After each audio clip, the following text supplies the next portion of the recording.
ये जो सत्ता में कुछ दिन के लिए आए हैं, ये कुछ दिन के मेहमान हैं। मैंने लोकसभा में भी कहा और आज भी कहता हूं, जो दिल्ली में सरकार में बैठे लोग हैं, वो सरकार चलने वाली नहीं है, वो सरकार गिरने वाली है। और हम और आप लोग देखेंगे एक दिन कि यही सरकार गिरेगी और हमारे आपके लिए खुशियों के दिन भी आएंगे। उत्तर प्रदेश में भाजपा की अंतर्कलह तो जारी है ही, लेकिन इस बीच अखिलेश यादव ने केंद्र सरकार पर बड़ा हमला बोला है। उन्होंने दावा किया है जल्द ही मोदी सरकार गिर जाएगी। अभी कुछ दिन पूर्व लालू यादव ने भी इसका जिक्र करते हुए कहा था कि केंद्र सरकार अगस्त में धराशायी हो जाएगी।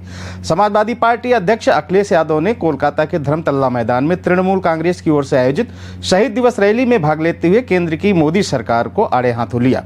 उन्होंने कहा कि नरेंद्र मोदी सरकार जल्द ही गिरने वाली है। यह सरकार कुछ दिनों के लिए ही सत्ता में आई है। अखिलेश यादव ने मोदी सरकार पर हमला करते हुए कहा कि उन्होंने अपना विश्वास जनता पर से खो दिया है, अब उन्हें सत्ता में रहने का कोई अधिकार नहीं है। अखिलेश यादव इस रैली में लोकसभा चुनाव परिणाम की चर्चा भी करते दिखे। उन्होंने उत्तर प्रदेश और पश्चिम बंगाल में भाजपा के प्रदर्शन की चर्चा की। अखिलेश ने कहा कि उत्तर प्रदेश और बंगाल की जनता ने भारतीय जनता पार्टी को बैकफुट पर धकेल दिया है। सपा मुखिया ने धर्मतल्ला की रैली से मोदी सरकार पर जबरदस्त हमला किया। उन्होंने कहा कि यह जो कुछ दिन के लिए सत्ता में आए हैं, इन्हें जाना होगा, बस कुछ दिन के लिए मेहमान हैं। उन्होंने साफ तौर पर कहा कि दिल्ली की सरकार चलने वाली नहीं है, यह सरकार गिरने वाली है। हम एक दिन देखेंगे कि यह सरकार गिरेगी, हमारे आपके लिए खुशियों के दिन आएंगे। समाजवादी पार्टी अध्यक्ष ने भाजपा पर निशाना साधते हुए कहा कि सांप्रदायिक ताकतें षड्यंत्र रचने में जुटी हुई हैं। जो लोग सत्ता में हैं और दिल्ली के इशारे पर जो लोग अलग अलग जगह पर बैठे हैं, वह लगातार षड्यंत्र कर रहे हैं। अखिलेश यादव के इस बयान को कांवड़ यात्रा के दौरान रूट पर दुकानदारों के नेम प्लेट विवाद से जोड़कर भी देखा जा रहा है, क्योंकि दरअसल यूपी में योगी सरकार ने कांवड़ यात्रा पर आने वाले दुकानदारों को नेम प्लेट लगाना अनिवार्य कर दिया है। इसको लेकर यूपी की राजनीति में जबरदस्त बवाल मचा हुआ है। तृणमूल कांग्रेस की ओर से शहीद दिवस रैली का आयोजन धर्मतल्ला मैदान में किया गया, जिसमें तृणमूल अध्यक्ष ममता बनर्जी ने यूपी के पूर्व सीएम अखिलेश यादव को आमंत्रित किया था। ममता बनर्जी इस रैली के जरिए पश्चिम बंगाल में अपनी ताकत का प्रदर्शन कर रही हैं। पश्चिम बंगाल के राजनीतिक मैदान में ममता बनर्जी ने अपनी ताकत का प्रदर्शन लोकसभा चुनाव में किया। अब उनकी तैयारी विधानसभा चुनाव को लेकर शुरू हो गई है। अखिलेश यादव ने इस रैली में शिरकत कर केंद्र व सरकार को निशाने पर लिया।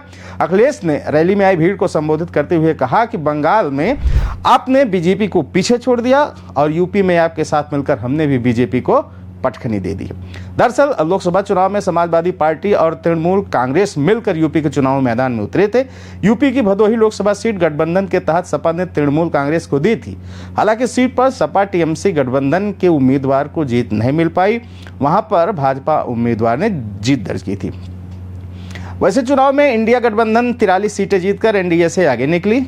पश्चिम बंगाल की मुख्यमंत्री ममता बनर्जी ने अखिलेश यादव को लेकर कहा कि मैं आपसे सहमत हूं कि दिल्ली में सरकार ने एजेंसी लगाकर, चुनाव आयोग को लगाकर जो सरकार लाई है, वह सरकार स्थिर नहीं है, वह सरकार कभी भी जा सकती है। ममता बनर्जी ने आगे कहा कि मैं चाहती हूं कि बंगाल के साथ हिंदुस्तान के संबंध अच्छे हों। आप यानी अखिलेश यादव यहां आए, इसके लिए मैं आपका शुक्रिया अदा करती हूं। मैं समाजवादी पार्टी का अभिनंदन करती हूं क्योंकि उत्तर प्रदेश में आपने अच्छा खेल दिखाया है। वहीं अखिलेश यादव ने टीएमसी की शहीद दिवस पर एक पोस्ट भी किया, जिसमें उन्होंने लिखा कि जुल्म की खिलाफत में जो जान दांव पर लगाते हैं वह इतिहास में शहीदों की तरह याद किए जाते हैं। आज का दिन समर्पित कार्यकर्ताओं की शहादत को याद करने का है, लेकिन आंख में आंसू लाकर नहीं, बल्कि सर को ऊपर उठाकर, क्योंकि ऐसी शहादतें ही किसी दल और देश का गौरवशाली इतिहास बनाती हैं। उन्होंने आगे लिखा, हिम्मत को बनाना हथियार और वसूलों की बुनियाद रखना, अपने हौसलों को हौसला देने के लिए अपने शहीदों को हमेशा याद रखना।